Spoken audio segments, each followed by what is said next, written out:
నమస్తే, welcome to our channel. రోజా ఈ పేరు చెప్తే తెలియని వాళ్ళు ఉండరేమో. ఏపీ రాజకీయాల్లో ఫైర్ బ్రాండ్ గా పేరు పొందడమే కాకుండా అవినీతిలోనూ నేనేం తక్కువ కాదు అంటూ ముందుంటూ ఉంటుంది. అయిన దానికి కాని దానికి తనకిష్టమైన రీతిలోనే స్పందిస్తూ ఉంటుంది. సొంత నియోజకవర్గంలోనే సొంత పార్టీ నేతల నుంచే వ్యతిరేకత ఎదుర్కొంటున్న పరిస్థితి.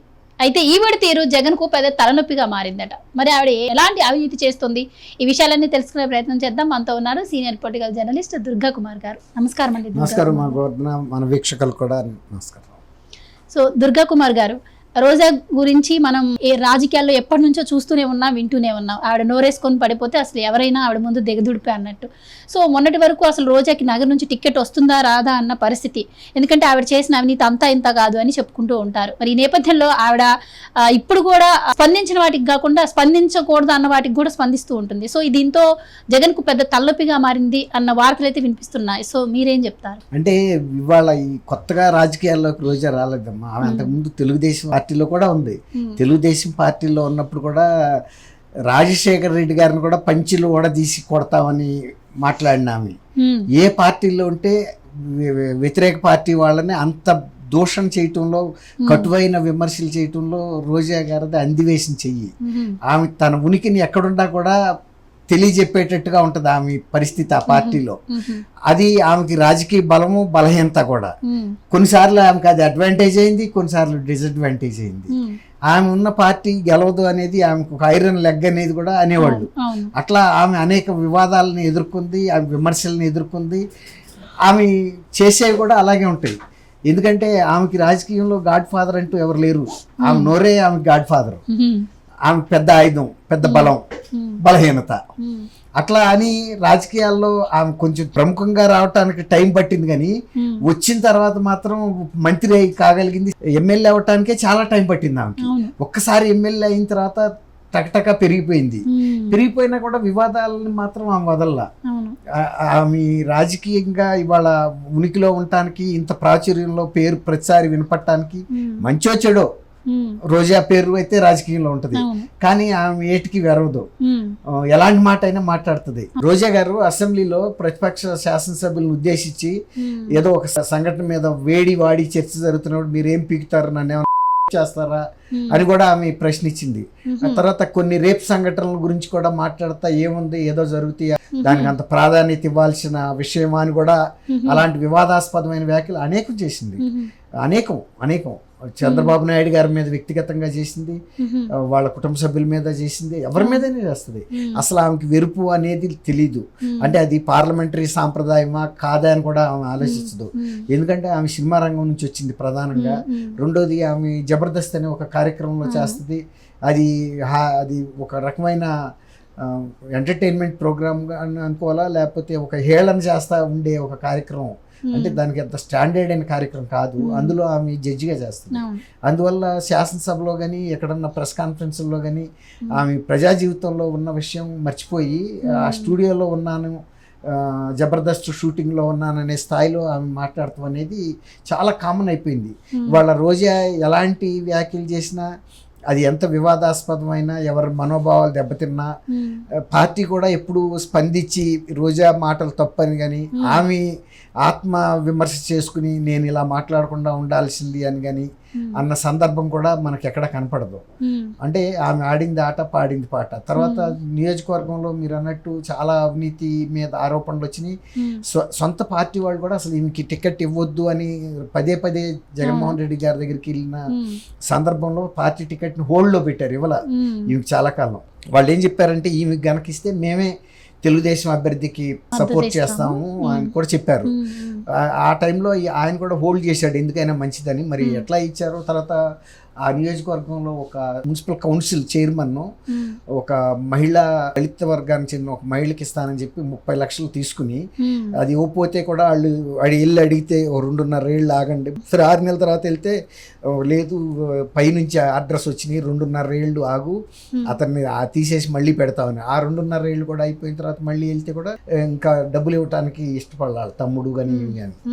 అప్పుడు ఆమె బహిరంగ ప్రెస్ కాన్ఫరెన్స్ పెట్టి చెప్పింది. అట్లాగే ఆమె చాలా విలాసవంతమైన కార్లు కొనుక్కుంది ఈ ఎమ్మెల్యే అయిన తర్వాత. చాలా అంటే ఈ మైన్స్ వాళ్ళ దగ్గర డబ్బులు తీసుకుందని, తర్వాత గ్రావెల్లో ఈ అమ్ముకోవటం ఇలాంటివి చేసిందని, ఆ డబ్బులతోనే ఈ విలాసవంతమైన కార్లు కొందని విమర్శలు కూడా వచ్చినాయి. అంటే ఇప్పుడు అదే మద్రాసులో ఉన్నప్పుడు ఇన్ని కార్లు కొనుక్కున్నా ఏముండదు, అది ఎవరు చూడరు. కానీ ఒక నియోజకవర్గ కేంద్రం నగిరిలో ఒక బర్త్డే పార్టీకి కొడుక్కి 2.5 కోట్లు పెట్టేదో బెంచ్ కార్ కొందని, అది ఆమె ఒప్పుకుంది కూడా, కొన్న మాట వాస్తవం అని. నీ మూలాన్ని నేను అనవసరంగా బదనామయ్యా అని కూడా చెప్పింది. ఇప్పుడు రాజకీయంలోకి వచ్చినప్పుడు ఆమె ఇంకోటి ఏంటంటే ఆ సినిమా రంగంలో ఉండటం వలన రాజకీయ రంగంలోకి వచ్చినప్పుడు అది ఆమెకి అడ్వాంటేజ్గా ఎట్లా మారిందంటే, ఆమె ఎటువంటి సిచ్యువేషన్ అయినా ఫేస్ చేసుకుని ప్రెస్ ముందు మాట్లాడగలిగే అంత ధైర్యం ఆమెకు ఉంది. అట్లాగే ప్రతిపక్ష నాయకుల్ని, అంటే మగాళ్ళనైనా సరే ఎవరినైనా సరే, ఆమె చాలా అసభ్య పద్యాలంతో మగాళ్ళ కన్నా కూడా ఎక్కువ మాటలు మాట్లాడి అయితే ఆవిడ ఇప్పుడు ఈ స్థాయికి వచ్చిందంటే దాని వెనుక ఆవిడ కృషి కూడా ఎంతో ఉంది. అంటే ఎన్నో మాటలు పడ్డ సందర్భాలు కూడా ఉన్నాయి. చివరికి ఐరన్ లెగ్ కూడా అనిపించుకున్న పరిస్థితులను కూడా మనం చూసాం. అంత కష్టపడి ఎదిగి ఈ స్థితికి వచ్చినప్పుడు ఒక పర్యాటక శాఖ మంత్రిగా తన మార్కును చూపించకుండా దీనిలో కూడా అవినీతి, అంటే తిరుమల వెళ్ళి తన వెంట ఒక 10 మందిని వేసుకెళ్ళి వాళ్ళకి దర్శనాలు, డబ్బులు తీసుకొని దర్శనం, స్పెషల్ దర్శనం, లోపల వాళ్ళకి పూజలు చేపిస్తూ అరగంట పాటు హోల్డ్ చేసిన పరిస్థితులు మనం చూస్తున్నాం. అలాగే ఆవిడ రికమెండేషన్తో లెటర్స్ తీసుకొని వెళ్ళిన పరిస్థితులు కూడా ఇప్పుడు తిరుపతిలో కనిపిస్తూ ఉన్నాయి. సో దీన్ని ఎలా చూడొచ్చు అంటారు? పదవిని ఇలా దుర్వినియోగం చేస్తుంటే మరి నెక్స్ట్ ఆవిడ గెలుపొందే అవకాశం ఉంటుందంటారా? అది బహిరంగ రహస్యం అమ్మా. అందులో ఇంకోటి ఏంటంటే, తిరుపతి మాడ వీధుల్లోనే ప్రెస్ కాన్ఫరెన్స్లు పెట్టి వీటితో పాటు ప్రతిపక్షాల మీద అసభ్య పద్యాలంతో మాట్లాడిన సందర్భాలు మాడ వీధుల్లోనే. కాబట్టి ఆమెకి ఇది రోజువారీ కార్యక్రమం. ఎమ్మెల్యేగా ఆమె విధుల్లో ఒక భాగం ఏంటంటే, నగరికి సంబంధించిన జనాన్ని తీసుకెళ్లి, ఎవరైతే ఆ డబ్బు పెట్టగలుగుతారో ఈ పెట్టిన టికెట్కి తీసుకెళ్లి, ఈమెతో పాటు ఈమెకుండా శాసనసభ్యురాలుగా, చిత్తూరు జిల్లా శాసనసభ్యురాలుగా ఉండే కొన్ని ప్రత్యేక వస్తువుల్ని, తర్వాత హోదాని వినియోగించి తిరుపతిలో అట్లా కూడా చాలా డబ్బు చేసుకుందనేది బహిరంగ ప్రజలు కూడా చెబుతున్నారు. ఇళ్ళని ఫ్రీగా ఏం తీసుకెళ్ళా, అదేం లేదు. ఆమె ఎవరికైనా డబ్బే. ఇప్పుడు సినిమాల్లో నటించినప్పుడు ఎట్లా అయితే డబ్బు తీసుకుంటుందో, ఎంత చిన్న పాత్ర అయినా పెద్ద పాత్ర అయినా, లేకపోతే జబర్దస్త్ కార్యక్రమంలో జడ్జిగా ఉన్నప్పుడు ప్రతి షూట్కి ఎలా తీసుకుంటుందో, ఆమె తీసుకెళ్ళిన భక్తుల దగ్గర కూడా అలాగే తీసుకుందని వాళ్ళు నగరంలో బాహాటంగా చర్చించుకుంటారు. మీరు ఎవరికన్నా దర్శనం కావాలంటే రోజా గారి దగ్గరికి వెళ్ళండి, వాళ్ళ పిఏని కలిస్తే వాళ్ళ లిస్ట్లో పెట్టిస్తారు మీకు, పలానా దర్శనానికి అయితే ఇది ఇది అని రేట్లు, టీటీడీలో ఉండే రేట్లు ఎట్లా ఉంటాయో అంతకన్నా కొద్దిగా ఎక్కువే ఉంటాయి. ఎందుకంటే ఈ ద్వారా వెళ్ళటం కదా, ఇంకా కొంచెం సేపు, ఇంకో 2 నిమిషాలు ఎక్కువసేపు కూడా అక్కడ ఉండిస్తారు. కాబట్టి అట్లా అది నగిరి ప్రజలకు ఉపయోగపడింది. శాసనసభ్యురాలు హోదాని వాళ్ళకు కూడా డబ్బుతో అయినా కానీ ఇప్పించింది. లేకపోతే మామూలుగా అయితే అసలు వాళ్ళు వెళ్ళి అట్లాంటి దర్శనాలు చేసుకోలేరుగా. అంటే ఎమ్మెల్యేగా ఉండటం వలన ఇలాంటి ఆదాయం కూడా పొందొచ్చు అనేది రేపు రాబోయే శాసనసభ్యులకు కూడా ఒక మార్గదర్శనంగా ఉంది. గతంలో ఇలాంటి ఎవరు రాసిచ్చేవాళ్ళు, ఎవరు అడిగితే వాళ్ళకి, అంటే వీళ్ళు రేపు ఫ్యూచర్లో ఓట్లు వేస్తే చాలని. ఈయనేమనుకుందంటే, ఫ్యూచర్లో ఇవాళ గతంలో లాగా లేదు కదా, ఏ రోజుకి ఆ రోజు ఓటర్లు కూడా చేసేస్తున్నారు. నువ్వు గతంలో ఎంత చేసావు అన్నది కాదు క్వశ్చన్, ఇప్పుడు ఎలక్షన్ అప్పుడు ఏమి ఇచ్చావు అన్నదే పాయింట్ అంటున్నారు. అందుకని ఆమె కూడా అర్థం చేసుకుని డబ్బులు ఇప్పుడు తీసేసుకుని అప్పుడు ఓటుకి ఆ రోజు మార్కెట్ రేట్ ఎంత ఉంటే అంత ఇద్దామనే ఉద్దేశం మీద.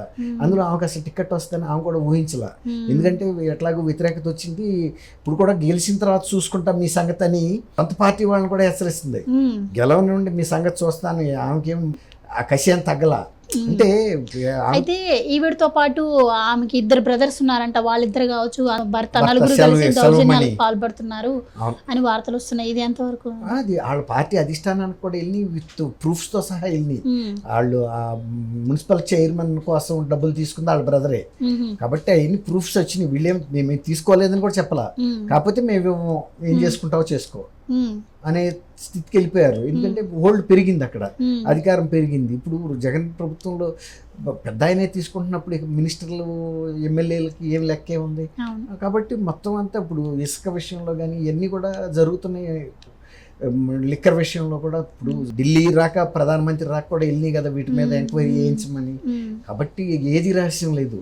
ఆంధ్రప్రదేశ్లో ప్రజలందరికీ తెలుసు. ఇప్పుడు వాళ్ళు తాగుతున్న మద్యం గత ప్రభుత్వంలో బ్రాండెడ్ మద్యానికన్నా డబల్ రేటు పెట్టి కల్తీ మద్యం తాగుతున్న నాణ్యత తక్కువది అనేది అందరికీ తెలుసు. తాగే ప్రతి వాడికి తెలుసు. ఇళ్లలో భార్యలకు కూడా తెలుసు. ఇదివరకు 100 రూపాయలు ఖర్చు పెడితే వాళ్ళు 200 ఖర్చు పెడుతున్నాడు. 200 ఖర్చు పెట్టినా మంచి తాగటం లేదు, లివర్ జబ్బులో అయ్యో వచ్చి మళ్ళీ హాస్పిటల్ పాలవుతున్నారు. కాబట్టి ఇప్పుడు ఎమ్మెల్యేల గురించి ఎవడు అడుగుతాడు? ఇప్పుడు ప్రభుత్వమే తప్పుదోవలో నడుస్తున్నప్పుడు ఎమ్మెల్యేలు కూడా అంతే నడుస్తారు. ఇప్పుడు అదేమంటే నువ్వు ఇప్పుడు గతంలో ఉమ్మడి కడప జిల్లాలో ఒక ఎమ్మెల్యేని పిలిచి సీఎం గారు నీ పెర్ఫార్మెన్స్ బాగాలేదని అంటే ఆయన కూడా మరి నీ ప్రభుత్వ పెర్ఫార్మెన్స్ నీ పెర్ఫార్మెన్సే బాగాలేదు, ముందు అది చూసుకోమని అన్నాడంటే ఆయనకి ధైర్యం ఉంది కాబట్టి అన్నాడు. అదే సామాజిక వర్గానికి చెందిన వ్యక్తి కాబట్టి. అదే మిగిలిన వాళ్ళు అయితే అనలేరుగా. అట్లా ఇప్పుడు కొంతమంది ధైర్యం, ఇప్పుడు రోజా ఉన్నారు, ఆమె ఒక సామాజిక వర్గం, రెడ్డి సామాజిక వర్గం, ఆమె కూడా ధైర్యం ఉంది. ఆమె అనేక పార్టీల్లో చూసి వచ్చింది. రాజశేఖర రెడ్డి గారిని చూసింది, ఎన్టీ రామారావు గారి టైంలో కూడా ఉన్నట్టుంది, చంద్రబాబు గారి టైంలో ఉంది. కాబట్టి ఇంతమంది మహానాయకుల కింద పనిచేసింది. ఒక స్పోక్స్ పర్సన్ లాగా ఉండేది తెలుగుదేశంలో ఉన్నప్పుడు కూడా. ఎక్కడుండే అవుట్ స్పోకెన్, అది మంచిగా చెడే తర్వాత మాట. ఇప్పుడు రాజశేఖర రెడ్డిని పంచిలోడ తీసుకొడతానందంటే రాజశేఖర రెడ్డి ఒక లిజెండరీ లీడర్ అని అంటాడు కదా జగన్మోహన్ రెడ్డి గారు, ఆ మహానాయకుడు అని. ఆ మహానాయకుడిని కూడా పంచిలోడ తీసి బజార్లో పరిగెత్తించి కొడతానందంటే ఈవెంత మహానాయకుడు ఉండాలి, అంతే కదా. ఇప్పుడు మాచర్ల పేరు ఏదో అంటారు కదా, నాయకురాలు నాగమ్మ.